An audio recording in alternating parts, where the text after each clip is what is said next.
குருவாயூரப்பா நாராயணா, என்ன இவ்வளவு கட்டி வச்சிருக்க? இப்ப போய் சாயங்காலம் திம்பிட போற. இவ்வளவு எப்படி திங்கிறது?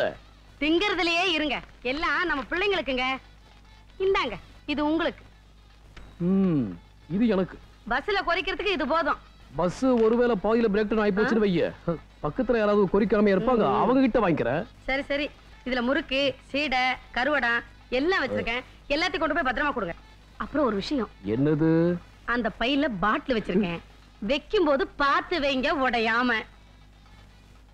இங்கிருந்தே எதுக்குடி பாட்டிலு? அங்க நிறைய கடை திறந்து இருக்குமே, அங்க வாங்கிக்கிறேன். ஐயோ ஐயோ, அது நெய் பாட்டிலுங்க. நெய்யா? நான் அந்த பாட்டிலுன்னு நினைச்சேன். நம்ம சம்சாரம் போறப்பவே ஒரு கிக்கோட அடுப்புறாளேன்னு சந்தோஷப்பட்டா நெய்யி நொய்யிங்கிற. இத பாருங்க, இது வந்து துளசிக்கு, இது வந்து கோபிக்கு.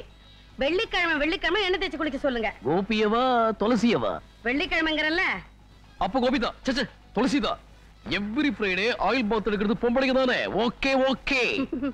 நம்ம துளசி ரொம்ப அதிர்ஷ்டக்காரிங்க. இந்த சின்ன வயசுலயே அவளுக்கு ப்ரமோஷன் கிடைச்சிருக்கு பாருங்க. என்ன அதிர்ஷ்டக்காரி?